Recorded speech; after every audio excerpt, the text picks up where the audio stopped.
নমস্কার বন্ধুরা, আমি অরিন্দম চলে আসলাম আজকে এই মুহূর্তে বিরাট বড় একটা গুরুত্বপূর্ণ আপডেট নিয়ে। এবার থেকে কিন্তু স্কুলের শিক্ষকেরা কিন্তু টিউশনি পড়াতে পারবে না, নির্দেশ দিয়ে দিল কলকাতা হাইকোর্ট।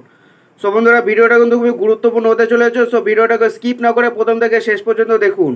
এই মুহূর্তে সবথেকে যেটা বড় খবর, আজকে থেকে কিন্তু কোনো স্কুলের শিক্ষকেরা কিন্তু টিউশনি পড়াতে পারবে না। কিভাবে এই টিউশনিটা বন্ধ করবে তার জন্য বিশেষ কমিটি গঠন করতে নির্দেশ দিয়েছে পর্ষদকে। সো বন্ধুরা, ভিডিওটা প্রথম থেকে শেষ পর্যন্ত দেখুন। স্কুলের শিক্ষকেরা টিউশনি করতে পারবেন না, বিরাট নির্দেশ কলকাতা হাইকোর্টের। শিক্ষার অধিকার আইন অনুযায়ী কর্মরত শিক্ষকদের প্রাইভেট টিউশন করা বন্ধ, কিন্তু তারপরেও একাধিক জেলায় কর্মরত শিক্ষক শিক্ষিকারা প্রাইভেট টিউশন করছেন। স্কুলে পিছিয়ে পড়া পড়ুয়াদের আলাদা করে পড়াতেই পারেন সংশ্লিষ্ট স্কুলের শিক্ষকেরা, তবে কোনো স্কুল শিক্ষক তার নিজের লাভের জন্য প্রাইভেট টিউশন করতে পারে না। অভিযোগ উঠেছে কলকাতা হাইকোর্টের এই নির্দেশকে অমান্য করেছেন স্কুল শিক্ষকদের একাংশ। এই অবস্থায় গৃহ শিক্ষকতার পেশায় যুক্তদের একটি সংগঠন গৃহ শিক্ষক কল্যাণ সমিতির সাধারণ সম্পাদক দীপঙ্কর দাস কলকাতা হাইকোর্টে মামলা দায়ের করেন। মামলার পরিপ্রেক্ষিতে রাজ্য সরকার নিয়ন্ত্রিত স্কুলের শিক্ষকদের প্রাইভেট টিউশন বন্ধের নির্দেশ দিয়েছে কলকাতা হাইকোর্ট। এই বিষয়ে দীপঙ্কর বলেন, এবার কলকাতা পর্ষদ সমস্ত জেলায় স্কুল পরিদর্শকদের নিয়ে একটি কমিটি করতে বলেছে স্কুল শিক্ষা দপ্তরকে। প্রধান শিক্ষকদের মুচলেখা ঠিক কিনা এবং কি করে এই প্রাইভেট টিউশন বন্ধ করতে হবে সে সম্পর্কে একটা রিপোর্ট আগামী 8 সপ্তাহের মধ্যে হাইকোর্টে জমা দিতে হবে।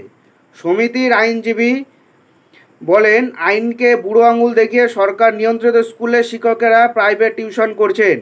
টিউশন বন্ধ করার জন্য যে পরিকাঠামো দরকার তা না থাকায় সরকার ব্যবস্থা নিতে পারছে না। প্রসঙ্গত উল্লেখ্য, 2023-এর 1 মে মামলার শুনানির পর আদালত নির্দেশ দিয়েছিল ওই শিক্ষকদের টিউশন বন্ধের জন্য মধ্যশিক্ষা পর্ষদকে 3 মাসের মধ্যে পদক্ষেপ নিতে হবে। স্কুলের শিক্ষকেরা প্রাইভেট টিউশন করছে না বলে পর্ষদ বিভিন্ন স্কুলের প্রধান শিক্ষকদের কাছ থেকে মুচলেখা চায়।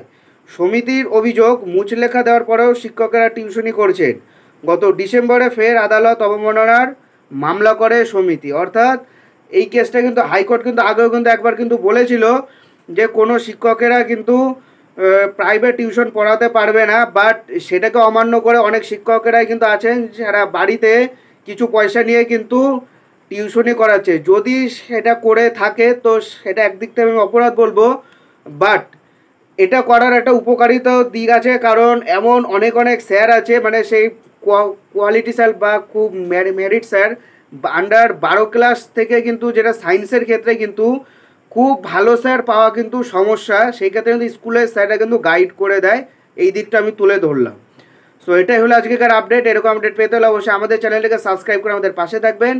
দেখা হচ্ছে পরের ভিডিওতে। ভালো থাকবেন সবাই, নমস্কার, জয় হিন্দ।